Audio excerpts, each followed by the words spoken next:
Greetings. Welcome to the Money Script Podcast. I'm your host, Johanse Harrison, financial advisor and financial literacy educator.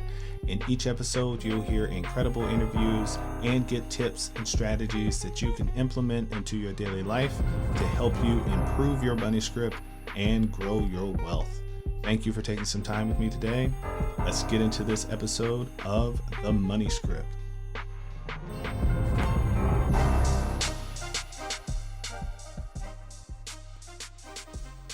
Hello, world. Hopefully everyone is out there staying very healthy, washing their hands, practicing some social distancing. I know I've been trapped in the house now for a little over a week.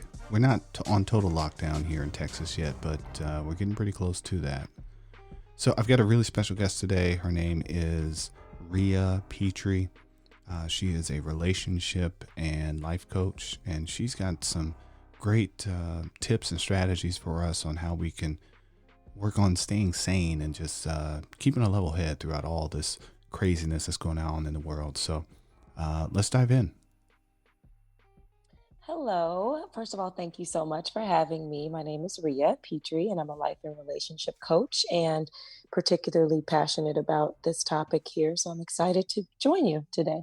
Oh, and we are so happy to have you. It's so amazing that I think we scheduled this almost a month ago. We did like And 6 weeks. 6 weeks ago, a lot has happened in 6 weeks. You're in Los Angeles, so you were in Operation Shelter in Place. Is that right? Absolutely. Now until April 19th, apparently. Until April 19th. Man, Oh, that's 30 days of you and your husband so just that's right. being there together. Yep. Okay, well, I've been joking around with my wife. There's going to be a lot of babies born in December. I know. And for those of us that are, in that realm, it Mm-hmm. could be a great thing. It's And for going to be. those of them with children, it's like, whoa, I just want it I to know. happen on the 25th so that I can get an excuse to not have a birthday party every year. Like, no, it's Christmas. It's Jesus' birthday. Oh man, it Happy birthday is. to you And mine is too. 2 days after. Oh, so you already know what that's like. So you've been living that life for a long time. Like, oh, this is your Yes, happy Merry Christmas present. absolutely. It builds character. It does. It does.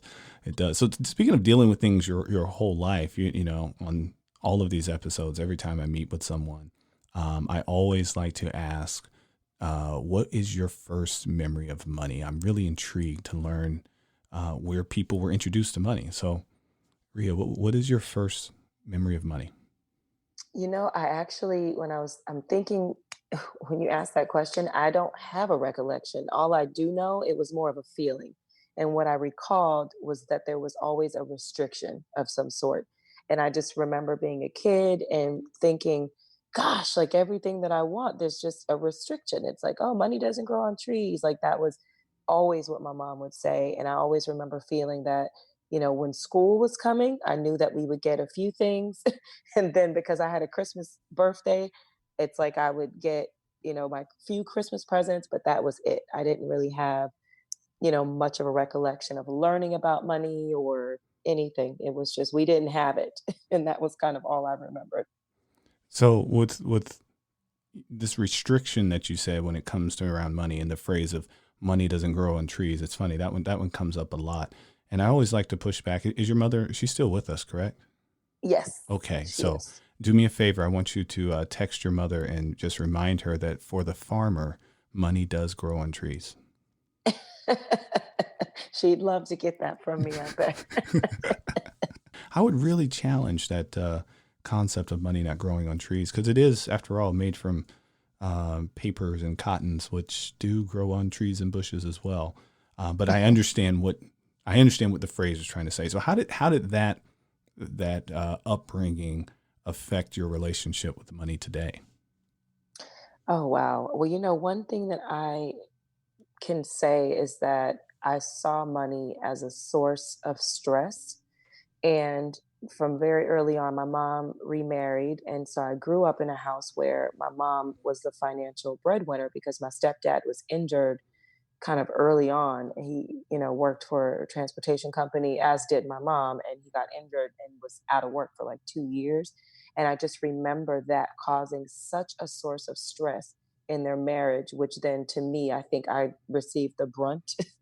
I mean, in addition to me being not the best, child behavior wise, but I just Oh, remember it that's for being, another oh, podcast. Oh, a that's for whole nother another podcast, podcast. whole nother Oh conversation. man. But, it was a source of stress. And I do think subconsciously that read like in my mind, it definitely gave me the message that like money, one thing my mom always told me was like, love doesn't make a relationship. And I just remember those messages being fed to me where what the message really was, it's all about money. It's all about money, what a person contributes, what a person is able to provide. And I don't know that she knew that she was, passing along that message, but that is definitely something that, and I think what it did for me, it actually produced a very hard worker, because what it told me was like, gosh, I got to provide, I have to always make sure that I'm making money or producing some type of lifestyle, and so that I think it had a blessing and a curse. I think the blessing, like I said, is I developed a strong work ethic. My mom worked most of my young life, which, on the daughter side didn't feel so good because I was the kid that always got picked up by someone else's parent. But then from a provider side, once I pretty much got into like high school, college age, I developed an appreciation for the hard work. So, as with anything, there's always a win, on one side and a loss on the other side. So yeah, I think that's what I got from that.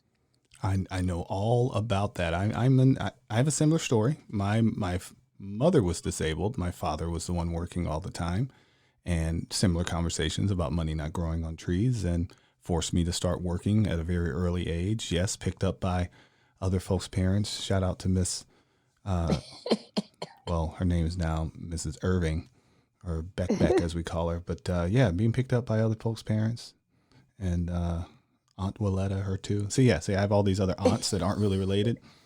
Same. Now that you are, you're an adult, and you have your own family, how are you working on changing the conversation that you'll have with your future children? What changes are you making just in your relationship that you have with money, so that you can break that cycle of somewhat misinformation?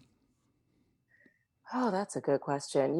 I would say, and trust me, this is a daily process. I have not by any means, I'm in the process of, that's my new phrase. I'm in the process of, as opposed to saying I'm trying, but I'm in the process of redefining what my relationship with money looks like. I mean, I believe I have a fairly healthy relationship with money, but I also struggle against, when you grow up in a lack environment, in a restricted environment, and then you finally reach that day where you're like, when I make my own money, I'm gonna make my own decisions. But I think that when I got to that place, there was not the discipline, there was not the education, to be able to temper that some. And so what I'm gonna do and what I plan to do is, one, really hopefully instill the value of saving and budgeting from an early age. I did not receive that. And it wasn't until I was a full grown adult taking this financial peace university class with Dave Ramsey, which was only in 2017 or 16, I think it was. But yeah, prior to that, I had no knowledge, no budgeting, nothing. And so what I plan to do is really try to instill that from early on. I would like to diffuse that. I don't want any of my children to feel like money defines them, or I want to try to normalize it to be givers. Those are things that I just didn't really learn, and I think innately they were in me, but I just want to strengthen the things that I have learned, like the things that I've come to value about money. I'd like to strengthen that. So like, to be givers and to know that when you give you receive, and just the power of planning, never underestimating, little steps, because I was always been I had been made to feel like if I make these little payments that they won't amount to anything. Well, I mean, I was fortunate enough to pay one of my cars off, and that felt good. Oh, I'm sure it did. I bet you It when felt good. when you start your car, the moment after you've paid your car off, it sounds different. It And does. I mean, it just was oh, empowering, to say yes, the least, yes, because indeed. I think what I hope for my kids and for anyone that might be listening, it's like when you and I said I'm not going to turn this into church at all, but I know that there was periods in my life where I, was unemployed, or where you say, "Oh, I don't make enough money to even sustain my bills." But hey, that's not an excuse not to still plan, and to try to be financially responsible. So I think I did learn that lesson, and I would just try to enforce that. As a life and relationship coach, I know that a lot of the times when I work with couples, um, there's usually a lot of disconnects when it comes to money, and Yes. whether it's earning it, whether it's spending it or saving it. And a lot of times it's because they've come from two different money stories or money scripts that they have of their view of money. And now they bring it together. And sometimes it's brought together very rapidly, because, maybe there's a child on the way, or, maybe they just fell head over heels in love. And for financial reasons, like, okay, let's just do this together. And then they never work through that. So it winds up showing up a little bit later. So I'm just curious, with the stresses that we already have when it comes to finances as a couple, what have you seen has been different? Or, you know what? Actually, let me just ask for myself. With Alicia and I, um, now I have an office at home. I also have an office that's outside of home. I don't spend a lot of time there, but I do go. Alicia also has a private yoga practice, so she typically gets out of the house to go do yoga with individuals.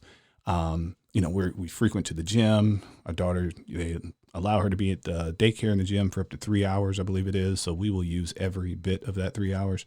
And she loves it because she gets to climb and have fun. But now, over the past week, we're all at home, and we have my mother-in-law here as well.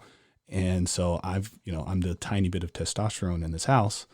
What can we do? Because I love Alicia, she loves me, but I'm noticing that our fuse is a little bit shorter than it has been. Hmm. I agree. I agree. One thing that I would advocate for and I'm trying to implement in my own home is just setting up proper boundaries. So if you think about the way that you each, you kind of just spelled out kind of what you do, what she does.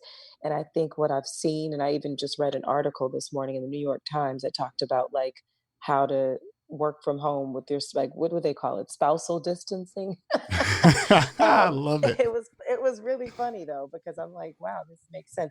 So if you look at your workday and how you would normally spend your workday, is just for each person to say, okay, there's time.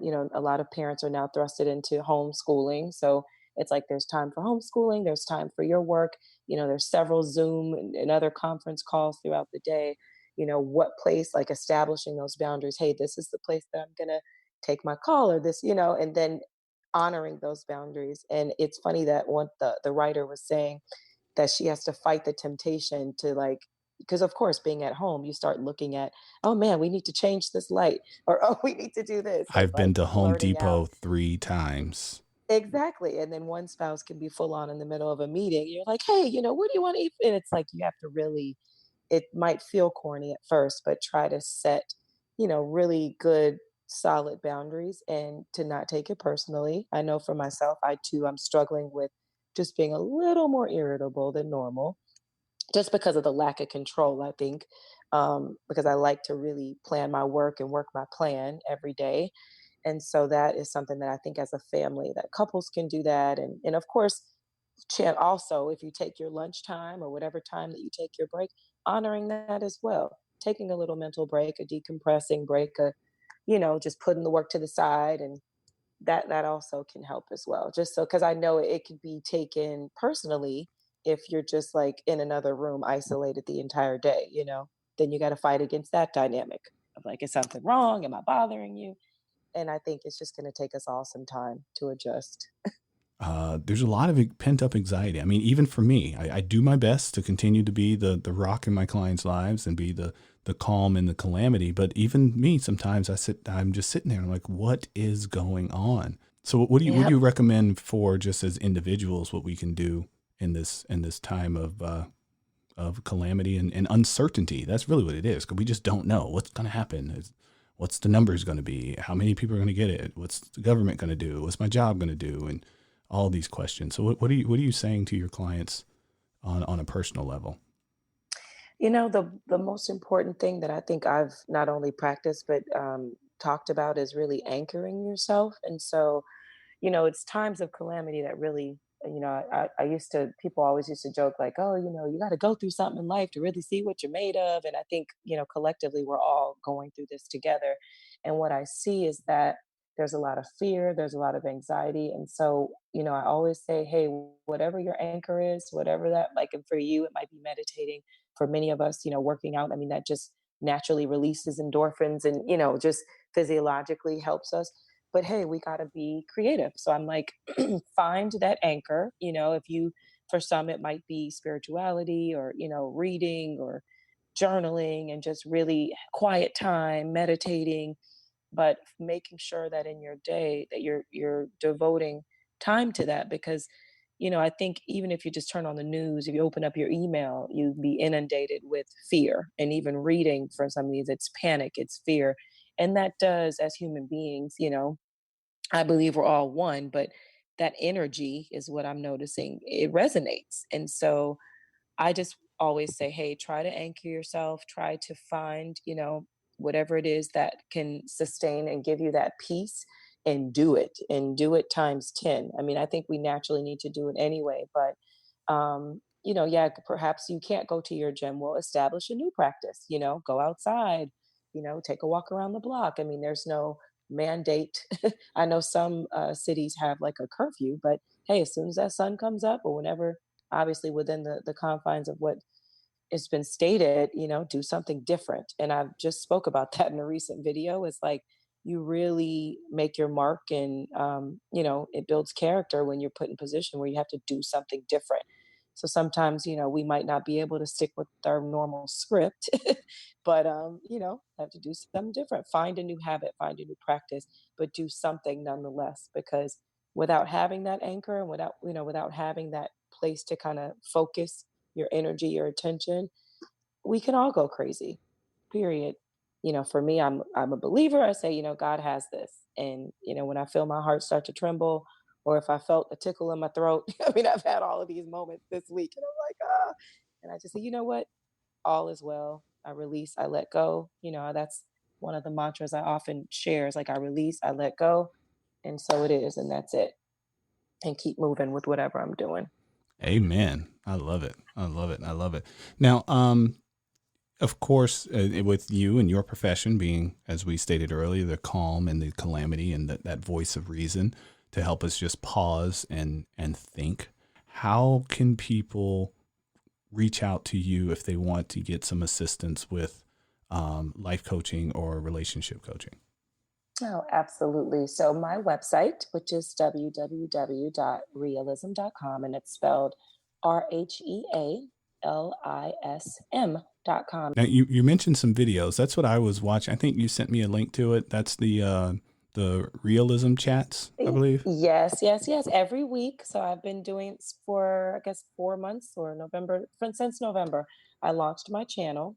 And so on my channel, I tend to talk about, real life, real love, real Oh, people, yes, real you do. Oh, relationships. yes, you do. Yeah. Yes, you And I do. mean, it's also, I am 100%, you get who Rhea is. So sometimes I could be silly. I could be, I mean, but the gist, and I think the undercurrent of what I hope to achieve with the channel is just to bring about dialogue with things that either are real to me, like real time, or clients that I work with, or people in my community, just things that, how you sit around and you might have a really good conversation and you're thinking, gosh, I wish somebody would have recorded that. Like, I try to bring those topics to the channel and to my chats every week.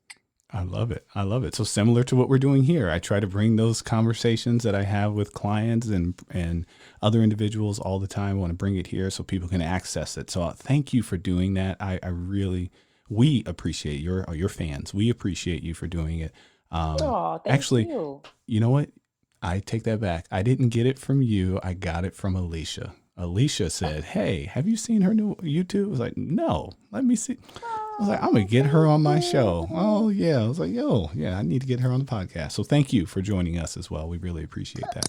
Absolutely. And thank Alicia, because let me tell you, when I learned about your podcast, and I said, gosh, it's just not only encouraging to be in this walk together, but so many people need to talk about money and need to redefine, the money story. So thank you for sharing your gifts with us.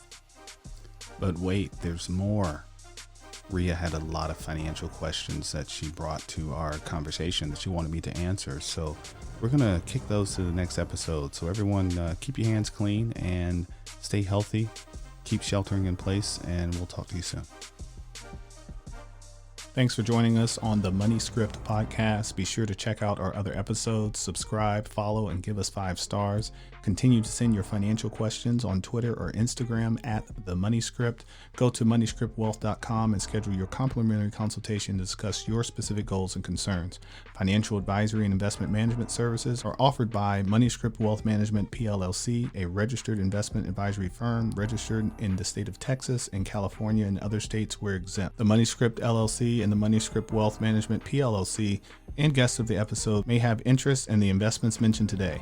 The opinions and views are expressed here are for informational purposes only. This material is educational in nature and should not be deemed as a solicitation for any specific product or service.